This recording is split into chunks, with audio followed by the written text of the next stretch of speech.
Good morning, welcome back to the channel, welcome back to today's video. Today we're starting off in the garage with no car sitting here. If you guys saw, not last video, but the video before that, we just did the clean culture event and the car has been just sitting collecting dust up at the shop. And there's a bunch of things we need to get done, and before the shop closes for the weekend, we're gonna bring the car back here and get to work on a boatload of stuff. I'm actually very thankful because I finally have the CRV back and we don't have to take the bike up there, so I'm gonna take the CRV up to the shop and swap that out. The only problem is, I don't know if you can tell, it's another very rainy day here in Florida, and that car currently doesn't have windshield wipers and it's got a welded diff and a whole bunch of other stuff. It's not the most practical vehicle in the rain, but we do have a bunch of stuff we need to take care of, so I kind of have to run the risk of hopefully not crashing on the way home today. Now, if you guys have been watching the short form videos for a while and know anything about this car, you know I've had this crazy vision to do an LS swap on the CRV and make it like 1,000 horsepower. It would be the most useless thing on the planet, but I have this vision in my head. What do I do in this situation? Okay.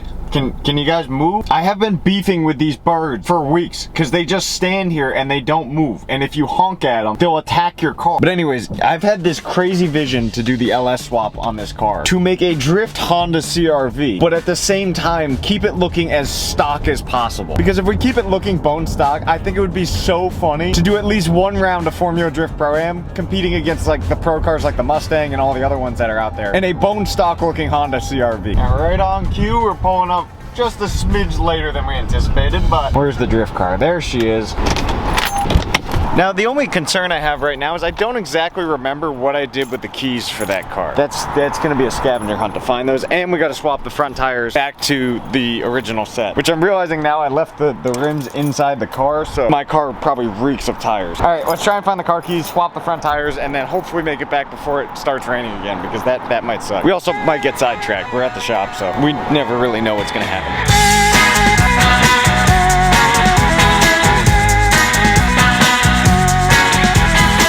Now, if you're new here, this is the Shift Culture shop, which we often hang out here quite frequently, but this is the coolest place in the world. But there's something really cool that I haven't really shown on this channel too much that just got installed at the shop upstairs. Now, if you're a little bit nerdy like myself, this is probably the coolest thing in here, because yes, although all the supercars, the drift cars, the race cars, and all of that it's all dope, don't get me wrong. The newest addition to the shop is probably my favorite thing in the world, and it's the racing simulators from Podium 1. These things are absolutely just insane. This has to be one of the craziest sim setups in the entire world. It's full hydraulic motion sim, so these seats move you around to immerse you in the game. You have a full 180-degree view of your cockpit. You also have fans in here that blow wind in the direction that you're driving, which is hands down gotta be one of the craziest things I think I've ever seen with just a video game setup. Now, to my knowledge, I think the Shift Culture crew is doing a few more modifications to these sims, like tensioning seat belts, which are just normal 5-point harnesses that go up here and here, just like your normal like racing harness would. But when you brake, it tightens up on your chest, and when you hit the accelerator, it loosens. You're turning right, it tightens the right belt. If you're turning left, it tightens the left belt, which has got to be like the most detailed oriented design I have ever seen. And there's not just one, there's two of these things up here,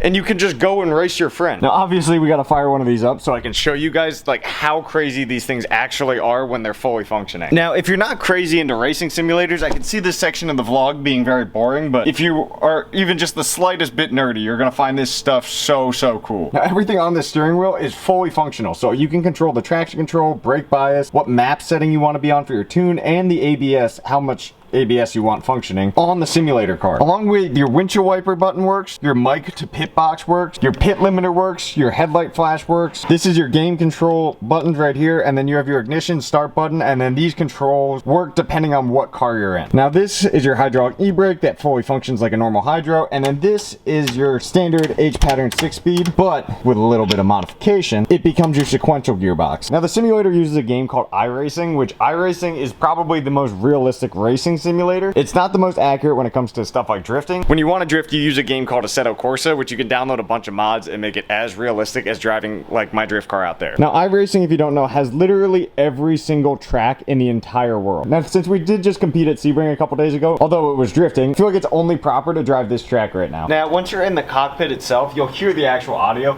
To start the thing, it's like a real car. You go ignition to turn the auxiliary power on, and then you hit the start button. And then now it's working. Now the seat itself will move, so I gotta go clutch in, sequential into first, and give it some gas, and you'll see the seat start to raise up a little bit, and then I can just drive. And then you can hear the actual fans wind at you like you're in the car. I think I should stick to drifting. I switched it to paddle shifters because it's slightly easier to film like this. But this thing is a full-on workout to drive. Coming up on the corner. Drop it in a second. A little bit of gas.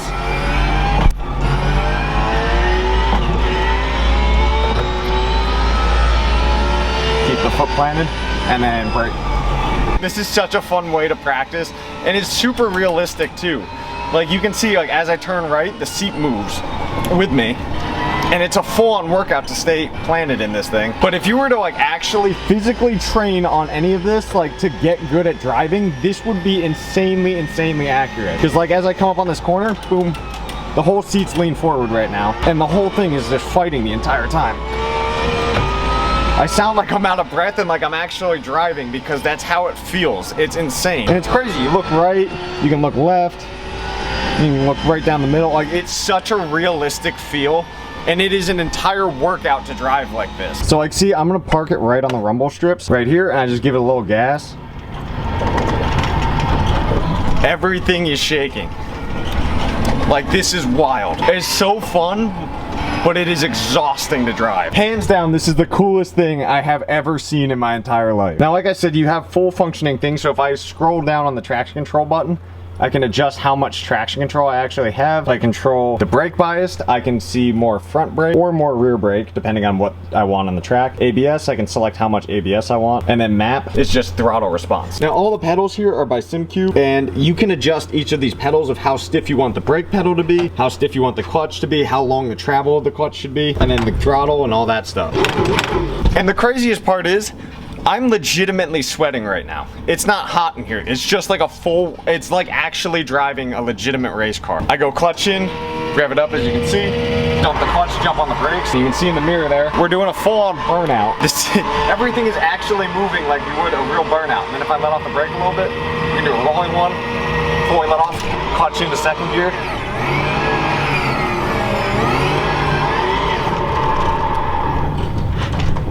And then hard park the car. But I'm realizing now we've gotten extremely sidetracked of the main goal of today, so we should probably go find the keys to the Mustang. But I do want to do one proper lap on the track, so give me un momento and then we'll go find the keys.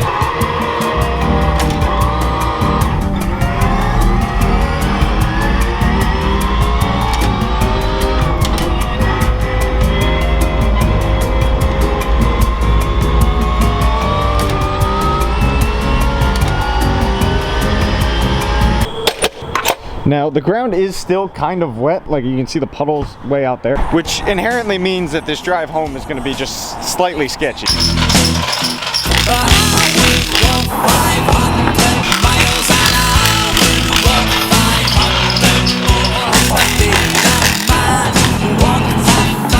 That was the smoothest wheel put on I've ever had.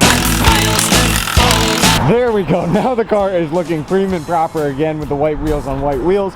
I absolutely love this setup. I didn't like the two-tone wheel setup, but we had to do what we had to do to get the car in the trailer. But now this car is looking almost back to good. Once it stops raining consistently, I think it's time we actually wash this car. This thing is an absolute, I mean, this is bad. So I think we need to clean not only this car, but we also have to go back and clean the garage up. So I think it's time we head back and do that. Now, my only hope right now is this car doesn't accidentally throw itself into limp mode, or not accidentally, but throw itself into limp mode on my drive home. There's a high likelihood that that actually happens. I'm just hoping if it does do it, it doesn't happen on the highway. It's gonna be a very questionable drive home. I don't have second gear, I gotta go right into third. Okay. Lovely. Now everything in this car is rattling, so I'm really concerned that we're gonna get thrown in limp mode. Hopefully not. We're gonna drive very responsibly. Very responsibly. I mean, I had to. We were going under a bridge. I could not do that. That was my obligation. Oh, and it looks like rain ahead. Oh, it's just sheer dark clouds ahead. That ain't looking too pretty. If it starts raining, I'm screwed. All right, and we're making it off the highway, and it's the water's getting on the windshield. We're being peak safety. It must have just rained here because the ground is still soaking wet and the clouds are over there, which is good. If it just rained here, that means the clouds are going that way. If not, we're close enough to the house where I won't die entirely. I'll just like partially die. Now, if you can't tell from this, the car is in desperate need of an alignment. It shakes and the steering wheel is just not straight, yet we're driving straight. Like that shouldn't be shaking that much. It does sound good, I will give it that though. A little bit of gas while I spin. Oh yeah. The roads are slick, just slightly slick. All right, so lucky for us, the thing didn't throw itself in limp mode, so that's a plus. So all we need to do is actually get this car nice and cleaned, but it's getting a little late, so we're gonna save that for tomorrow morning. We'll just cut to the next vlog bit. All right, so like I said earlier, I haven't washed this car in I don't know how long. I think I washed it once since the car has been wrapped, which that's bad. This thing has gotten very, very dirty since then. We just spent the past like couple minutes, I was filming a short form video of cleaning and detailing the inside of the car, which it's not perfect quite yet. There's still a lot of mud and goop built up inside. So we're gonna do our best to try and get this thing as clean as possible before the rain comes, and then we'll detail it in the garage. No, I'm not the one that's most effective with hoses. I'm actually, this is why I don't wash my car. I have no idea what I'm doing.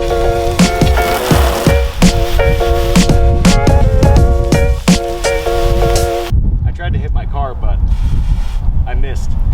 Sorry.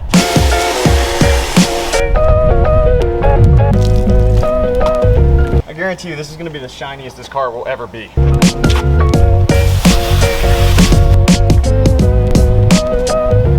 I mean, just the difference alone from the front wheel to the back wheel is absolutely wild. Yeah, these things were in desperate need of a wash, but the car in general, so much cleaner. But I'm gonna finish this up and then bring the car inside, and then we can get started on the actual point of today, and that is cleaning out this entire garage and making it an absolute dream setup for me. I already have a couple ideas in mind, but we gotta go to Lowe's and all that stuff, so let me finish cleaning this and then we'll head out. Now hopefully Lowe's has exactly what we're looking for, but it says they do on mine, but I'm never confident in these stores anymore. Do we just wheel this to the thing, or is it in a box up there? That would be clutch. I think this is gonna look really good in the shop, having the like top part there and a bunch of other stuff. I know that sounds kind of random, but I have a picture in my head of what we should do. Like this on the left side wall by the bike, and then ChatGPT had the idea, but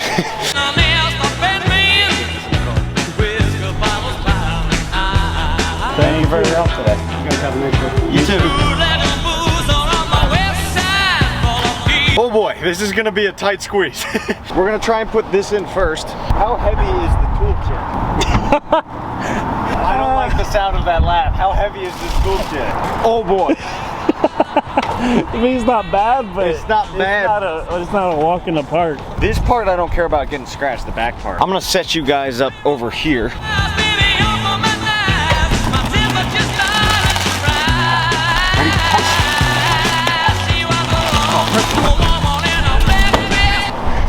Hell yeah. Got him. The garage upgrades are in order. I am so excited for today. Now the problem is driving home might be a little bit of a challenge. I can't see to the right of me. So this is gonna be fun.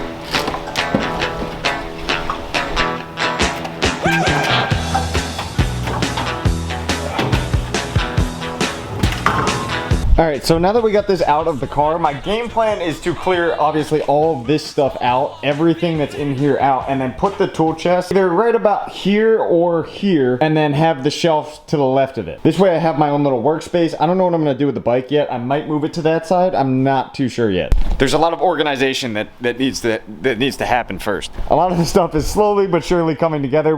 Now it's on to moving the boxes, so we have room to get this actually in the garage.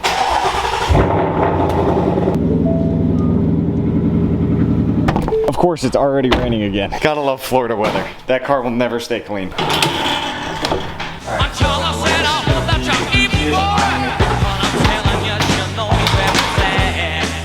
One done, 5 to go. 4? 3 to go.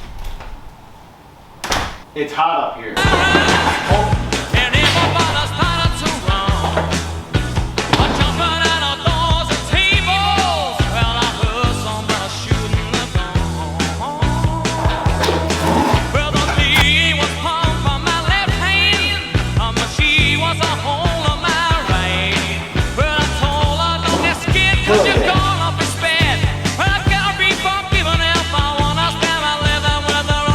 The best part of this whole tool chest thing, there's a plug built in.